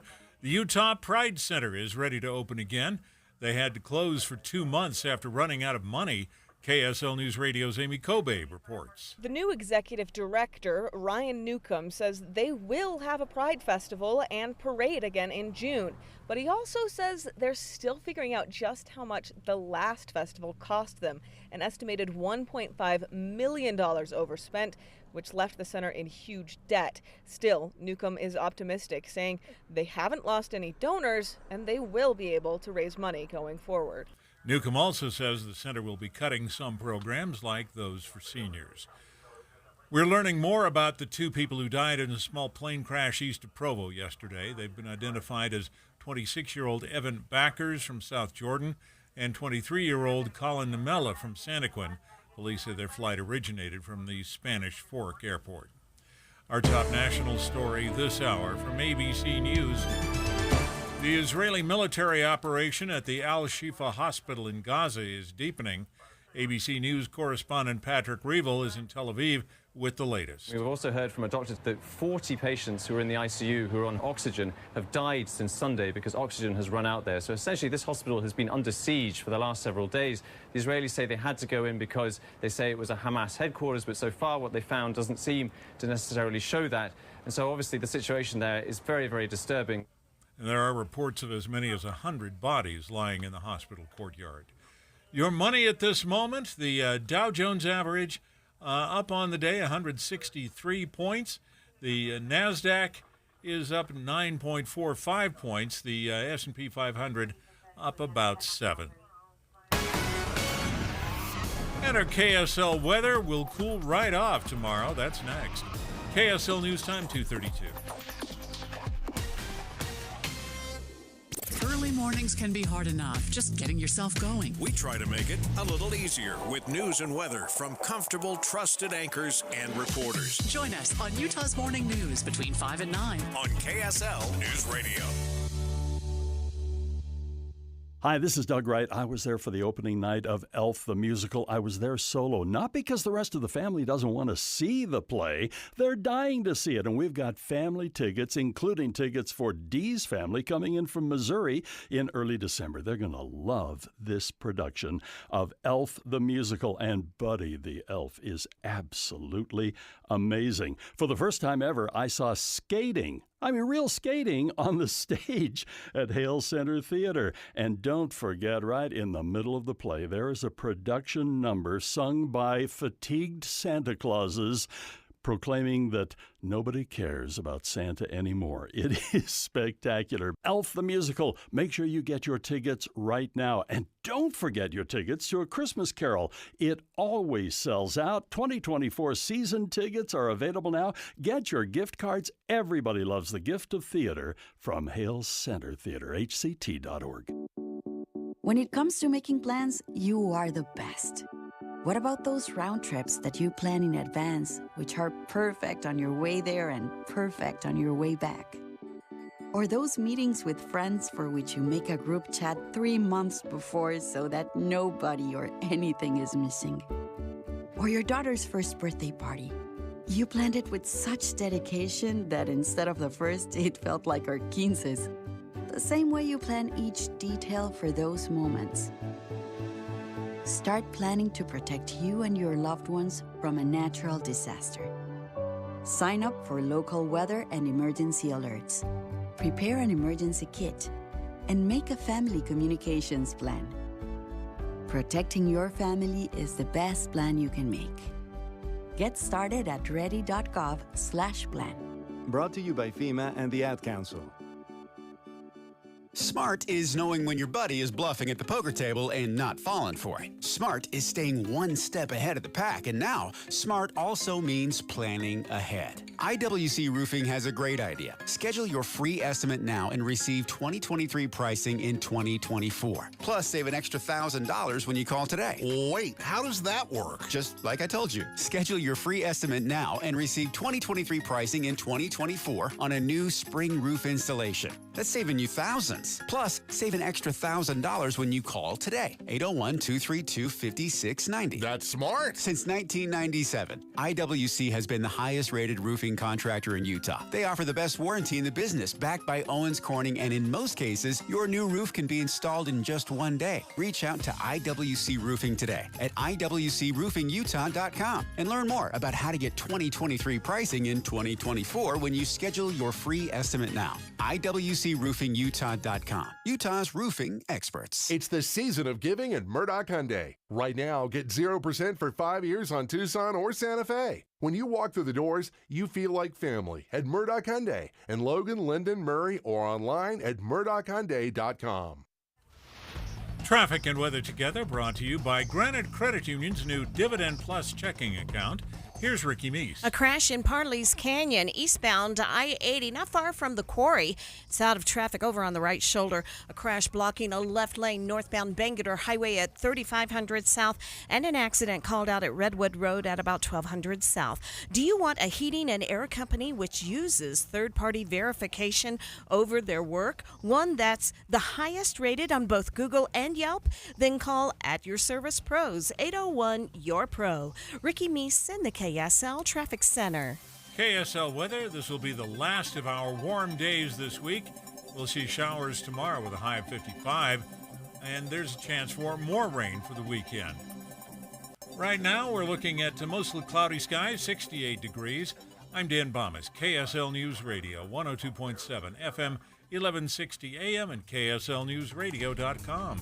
Utah's news, traffic, and weather station. Inside Sources. Inside Sources. America's voice of reason. Boyd Matheson on Utah's home for elevated conversation. Inside Sources on KSL News Radio. And a little bit of a plot twist. The usual November election, first Tuesday after the first Monday, is just not happening. November 21st is what we're ahead for. So you do have time to get your ballot and get your ballot in. And a host of different races that are going on, and a lot of crucial conversations to be had amongst all of those elections, because it is about the conversation, and we're really thrilled to have joining us on the program someone who gets the crucial conversation, Mayor of Salt Lake City, Erin Mendenhall, who is on the ballot for next Tuesday. And Mayor Mendenhall, welcome back to the show.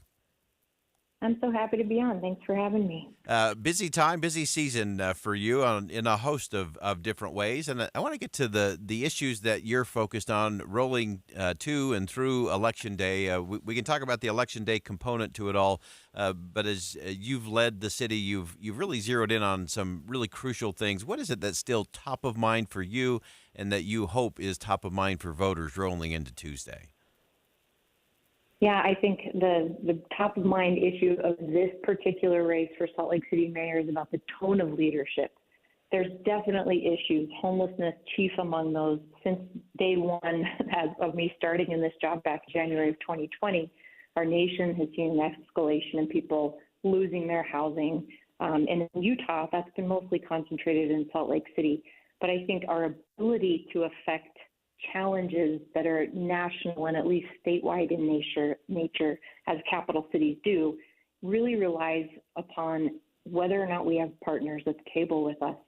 And that is the big issue, I think, when in this election. Do you want a mayor who's going to be at the table or on the table, as that old saying goes? And we've done a better job, I think, in the last 3.5, 4 years of building partnerships, rebuilding burned bridges, and having partners like the state of Utah work with us instead of against us. Yeah, and let's unpack that a little bit in terms of those partnerships and those conversations. I do think it's vital we have everybody both at the table, everyone having a voice at the table, and then recognizing that we're always at our best. I think Salt Lake is always at its best when we're a city of big ideas and open, sometimes even roiling debate about those things. How do you navigate that in a way that always makes sure that, we say, may the bridges you burn light your way. How do we make sure we don't burn the bridges so we can actually light the way forward? Well, I think respect as human beings is fundamental. And I like people. I genuinely enjoy 99% of people I've ever met. And coming into politics and difficult conversations like the lack of affordable housing in the state of Utah, air quality, the Great Salt Lake challenges that we have, and the complexities that underpin every one of these issues, it is easier to work on any of those issues if you have a relationship that's based on trust and mutual respect. We can disagree on most anything, but if we come together to any of those conversations with respect for each other, that means that we're going to go farther, we're both going to get more of what we need and want out of that, the solutions that we're looking for. And we're going to be able to come back to the table again, because in local politics especially, it's never over.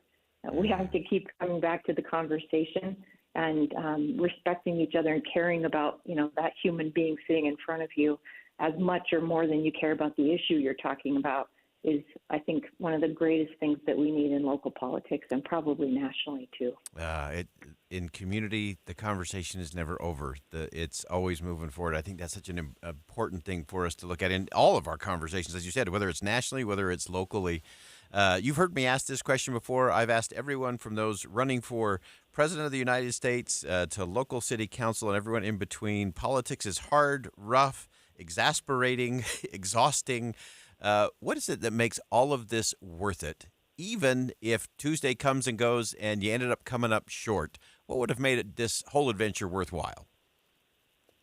I know already, and I've known this in each of the 4 campaigns that I've run before Election Day, it was worth it. And the work that we are able to do if we win at these elections and we actually get to go to the work of governing is the part that makes it worth it, because I'm biased. Boyd, I like local work the best. We get to do everything from pick up your garbage, make the sidewalks, turn the lights on, bring the water to your house, take the dirty water away, plant the trees, run the parks, and fill the potholes. And making a difference in our residents' lives every single day motivates me, especially when I see the kids of Salt Lake City. So I've made it a part of my job as mayor to go read to a kindergarten or first grade class once a month for a half an hour. I don't think it's normally a part of a mayor's job, but it motivates me every single time to work as hard as I can on all of those things, because these kids and their families' futures have an intertwined relationship with the quality of the city that they're in. And I think that's really exciting. And there's no question you get back with those kids and it refocuses the priorities really fast in a really significant way. Mm-hmm. And Mayor, before I let you go, I want to sneak in one last question, and that is, as you look at some of these big challenges, whether it is air pollution or the Great Salt Lake or affordable housing or the unhoused and homeless population, how do we make sure we get to that conversation in a way that we aren't just looking at some of these things as liabilities to be managed, but as assets, especially those human assets that can be developed and deployed and actually contribute to the vibrancy of the city? I think that when we feel, even as an individual or as a family, and I'll say this as a city, that we are working mostly in isolation on any given difficult issue, then we are only the sum of our parts. But when we have a partnership with everything from other levels of government, like other cities, the county, the state, but also our own residents and business owners and diverse communities who are, if we feel that mostly we're working in that space of relationship, then we are greater. We are so much greater than the sum of our parts. We become catalytic. And the opportunities to go beyond what the dollars would simply equate to, or the policy could blankly state, we can go beyond what we could have imagined on our own. And it's really an exciting time right now, especially around deeply affordable housing and solutions for homelessness in the state of Utah. We've got the fastest growing population. We've got the strongest economy over, 16 years running here in the state of Utah. We have Major League Baseball, National Hockey League seriously looking at coming to Salt Lake City, hopefully another Winter Games about to be awarded. Big things happening here. But in addition, really big solutions are possible. And our growth is a good thing when we embrace the opportunity it gives us to make bigger solutions happen. This is a good time for us, and we are in relationship together as a statewide community in a way that I haven't seen in over 40 years. Erin Mendenhall is the current Salt Lake City mayor, up for re-election in the mayoral race taking place just under a week, November 21st. Get your ballot in. Make sure your voice is heard, your vote is counted. Mayor Mendenhall, thank you so much for joining us today. Thank you for having me, Joe Boyd. Have a good day. All right, we'll step aside for one last break. Some final thoughts on Inside Sources coming up next. Stick around.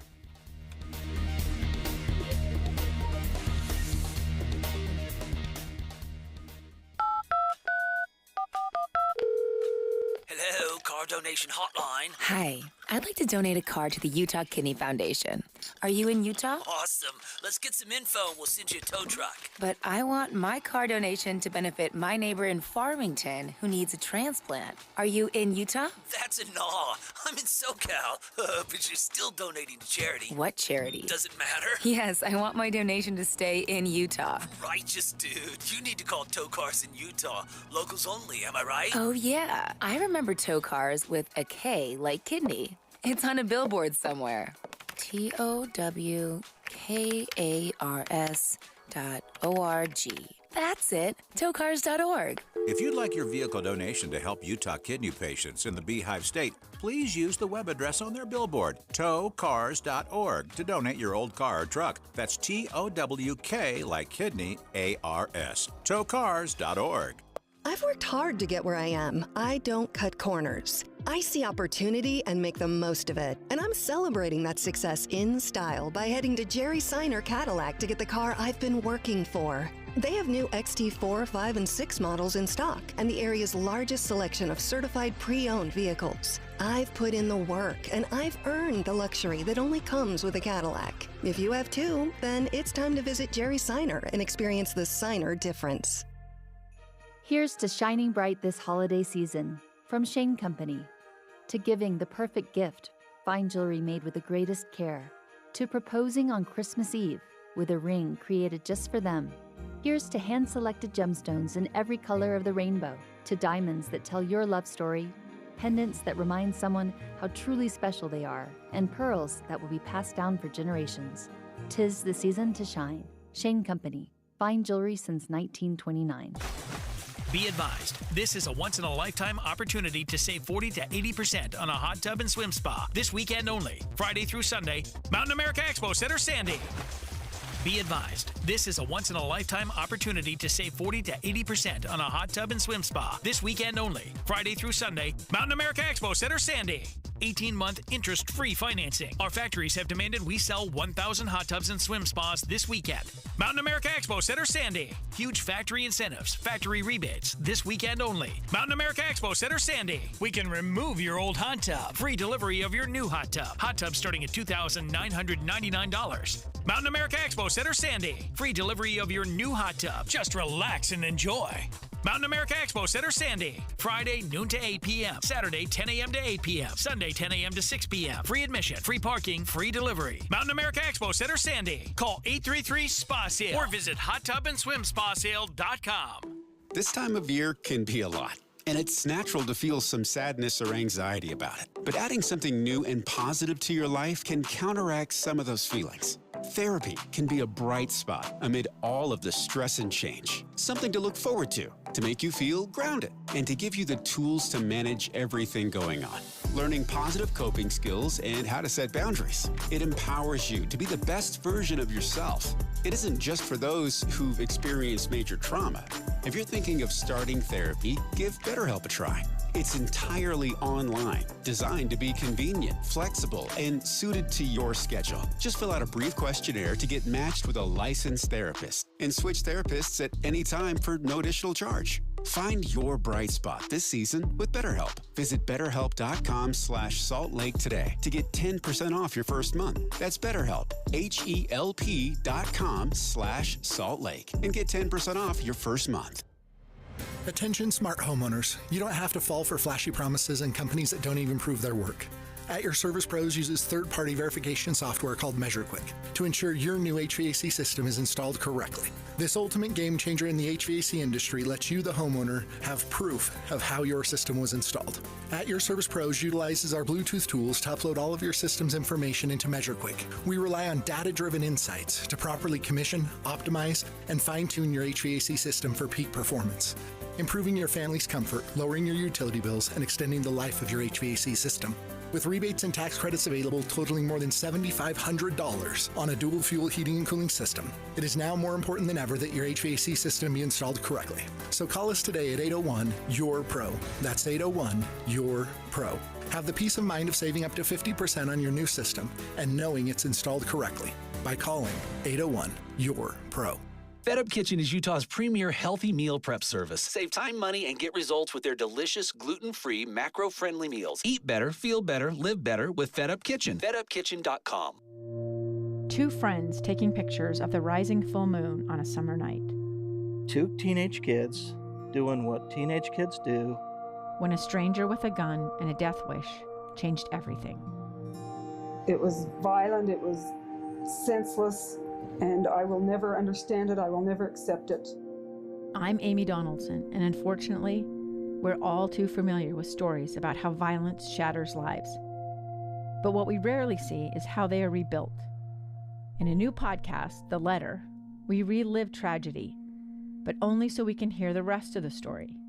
The struggle to reclaim lives, the realities of grief, and the possibilities of forgiveness. I believe in miracles. Sometimes I thought, there are no miracles. Yeah, there are, and this is a big one. Follow The Letter at theletterpodcast.com or wherever you get your podcasts. With the three things you need to know this hour, I'm Dan Bonas. First, the Utah Pride Center reopening with new leadership after months of financial turmoil. Second, police have identified the two victims from yesterday's crash in Provo Canyon. They were from South Jordan and Santaquin. Third, there's been a horrific battle at the largest hospital in Gaza, where Israeli forces said Hamas had a headquarters. Right now, 68 degrees, mostly cloudy in Salt Lake City. And back to Inside Sources on KSL News Radio. Hear elevated conversation on crucial issues. Boyd Matheson on Inside Sources. No, sit down. Sit down. Okay. You're a United States Senator. Sit down. Actively. Oh, okay. Sit down, please. All right. Can I respond? Hold it.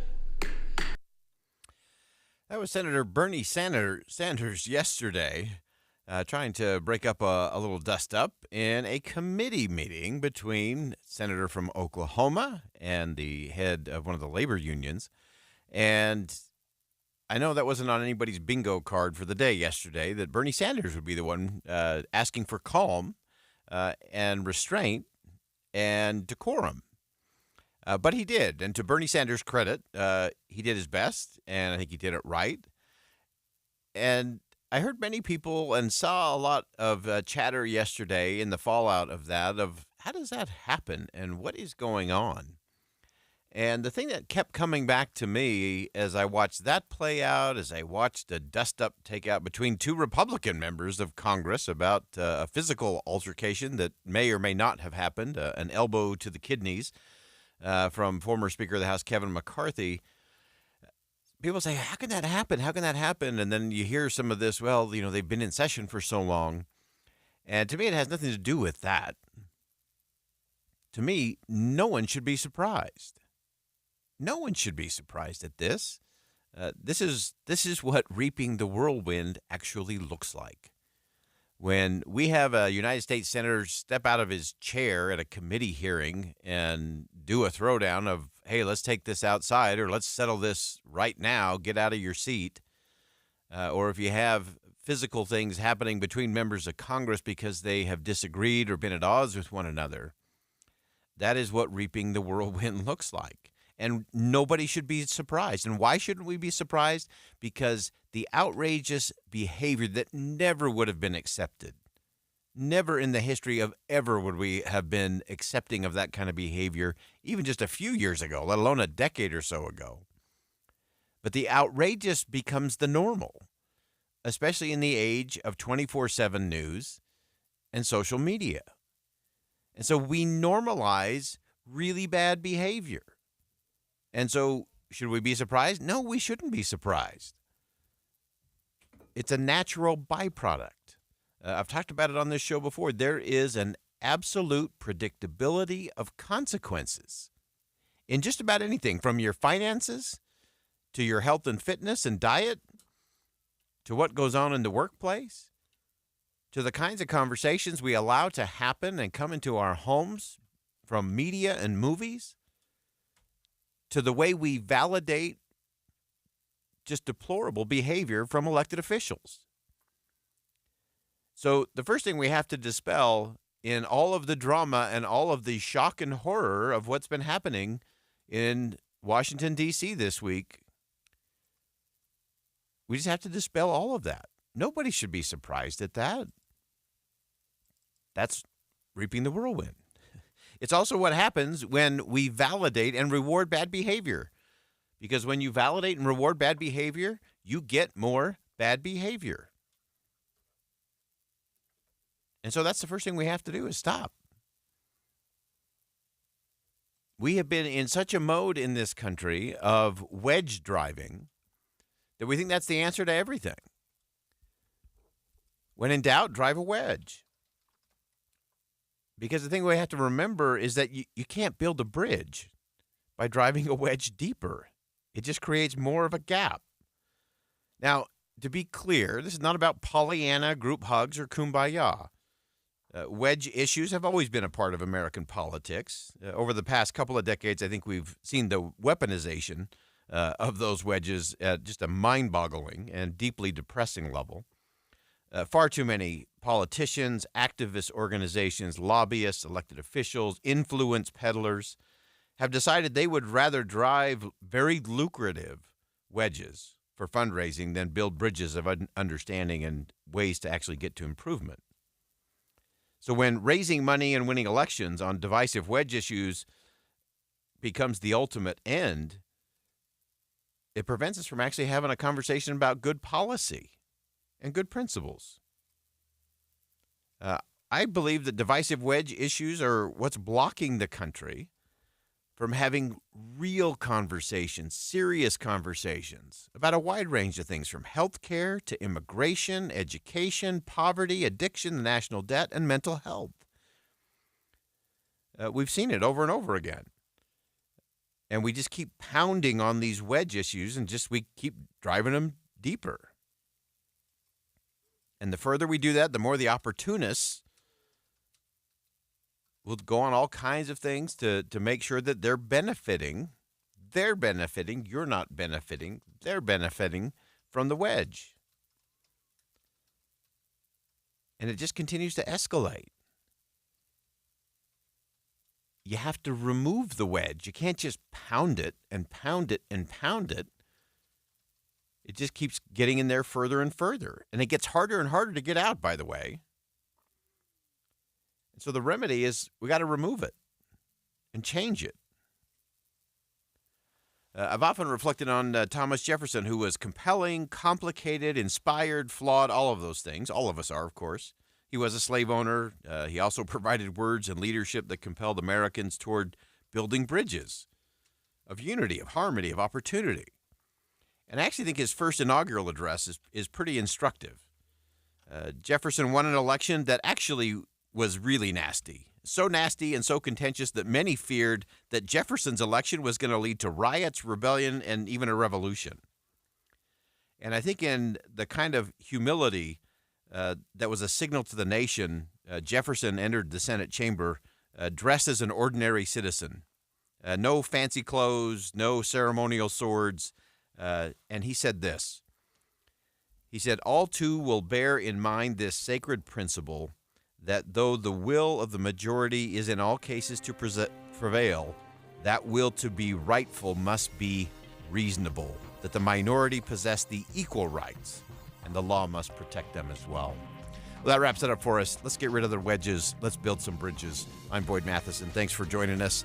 And as always, as you go out into the world today, make sure you see something that inspires, say something that uplifts, and do something today that makes a difference.